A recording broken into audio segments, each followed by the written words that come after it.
नमस्कार।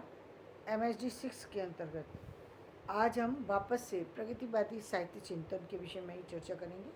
तो साहित्य में मार्क्सवाद को लागू करने का मतलब है साहित्य को राजनीति का पृष्ठलघु बनाना। इस संदर्भ में मुक्तिबोध का मानना है आज किसी भी तरह के साहित्य के लिए ये संभव ही नहीं है कि वह राजनीति से निरपेक्ष हो, यानी राजनीति से अलग होकर के लिखा जाए, ये संभव ही नहीं है।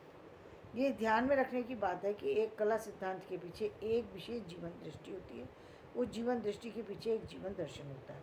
और वो साथ में कहते हैं कि कोई भी कला सिद्धांत हो उसके पीछे एक दर्शन होता है और उसके पीछे एक विशेष दृष्टि होती है, तब कोई कला निखर के सामने आती है।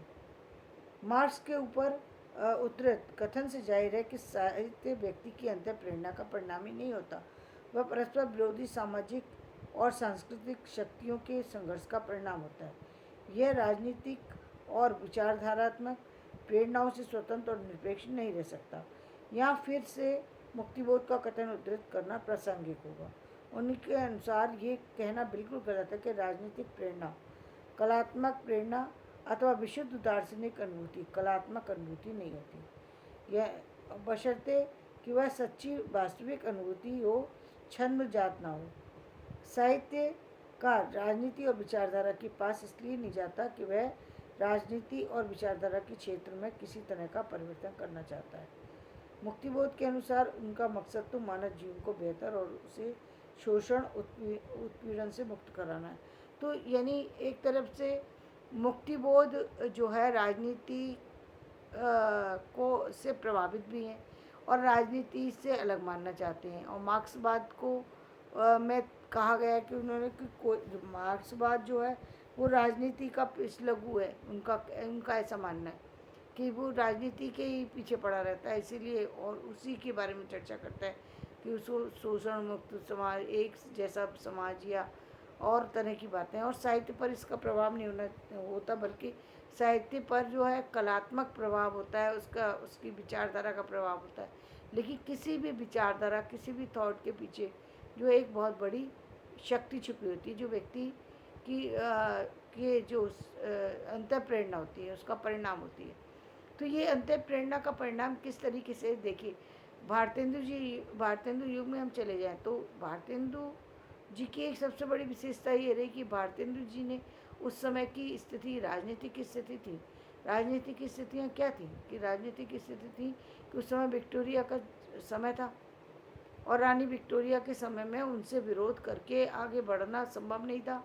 और दूसरी तरफ हमारे समाज में जागरूकता नहीं थी, ना ही भाषा से जागरूक थे, ना शिक्षा से जागरूक थे, ना समाज से जागरूक थे लोग। अब उनको जगाना भी है, तो उन्होंने तीनों को जगाया भी। और उस पहली बात है कि यदि वो लिख करके सिर्फ छोड़ देते चीज़ों को तो वो आगे नहीं बढ़ती। उन्होंने रानी विक्टोरिया को सहारा लिया और रानी विक्टोरिया की प्रशंसा में कुछ बातें लिखी, जिससे रानी विक्टोरिया ने उनका, रानी विक्टोरिया के नाम से जिसका नाम जुड़ा था, तो निश्चित रूप से उसका प्रभाव उस पर आना ही था। तो इस तरीके से और जो चीज़ें थी राजनीति से तो प्रभावित हुआ ना, वो कोई साहित्य राजनीति से प्रभावित हुआ। उस समय की जो राजनीति थी उससे प्रभावित है भारतेंदु युग का साहित्य, तभी भारतेंदु युग नाम उसको दिया गया। किसी भी साहित्य पर और किसी भी समाज पर बिना राजनीति के प्रभाव के लिखा जाना, कुछ मुद्दों पर हो सकता है कि आप उससे अलग हट करके लिख लें। कुछ मुद्दे होते हैं, जैसे कुछ खास चीज़ें होती हैं, अभी फ़िलहाल में मैं उदाहरण नहीं दे पाऊँगी, लेकिन बाकी जो आप लिखते हैं, बाकी जो चीज़ें आप लिखते हैं उस पर राजनीति का प्रभाव होता ही है, क्योंकि आपको तो उस समाज की का आईना दिखाना है, यानी समाज की स्थितियों से व्यक्ति विशेष को अवगत कराना है, समाज की परिस्थिति से अवगत कराना है।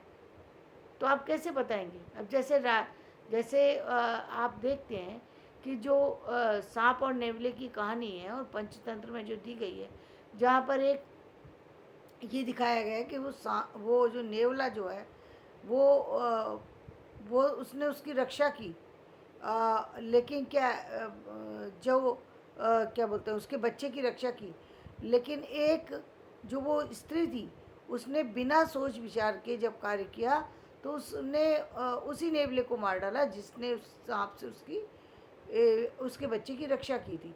इसका मतलब ये हुआ कि कई बार व्यक्ति जो है ऐसे गलत कार्य कर जाता है जो जो उसको नहीं करना चाहिए, यानी उसको अपनी समझ-बूझ और चीज़ों के जानने की, समझने की, सोचने की आवश्यकता होती है। तो हमारा साहित्य क्या है? साहित्य में जागरूक कराया है ना उसको कि भई देखो, ज्ञान विचार जब तक विचार करे बगैर, जब तक आँखों से देखा नहीं, पूरी बात समझी नहीं, आधी बात समझ करके आपने निर्णय ले लिया तो फिर आपका नुकसान हो सकता है। तो ऐसा नहीं हो सकता कि सामाजिक चीज़ों को समझे बगैर आप साहित्य को लिख रहे हैं और समाज को प्रेरित करना चाहते हैं, समाज को आगे बढ़ाना चाहते हैं। कैसे बढ़ाएंगे? आपको समाज की स्थितियों का ज्ञान होना ज़रूरी है कि समाज में चल क्या रहा है। जब तक आपको ज्ञान नहीं है तब तक आप समाज को ऊपर नहीं लेकर के जा सकते।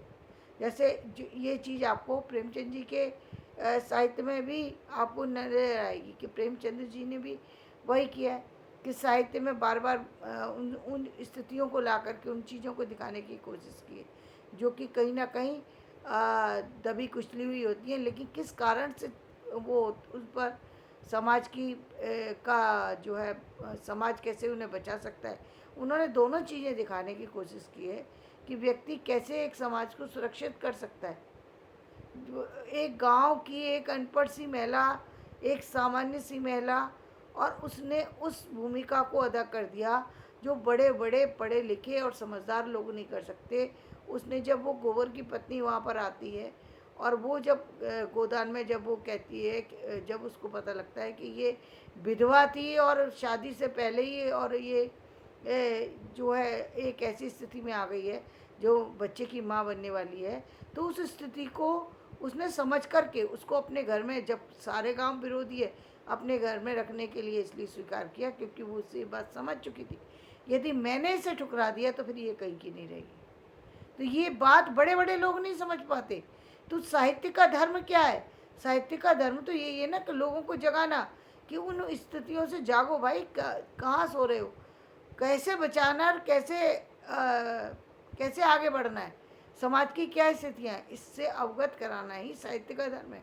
तो इसमें इस समय जिस टॉपिक पर आप लिख रहे हैं वो टॉपिक इम्पोर्टेंट होता है। राजनीति या आपके अंतःकरण की प्रेरणा वो बहुत महत्वपूर्ण नहीं है। महत्वपूर्ण है आपने कौन सा टॉपिक लिया है। आपका पाठ्यक्रम संबंधित टॉपिक है तो उसमें भी किस एज ग्रुप का है।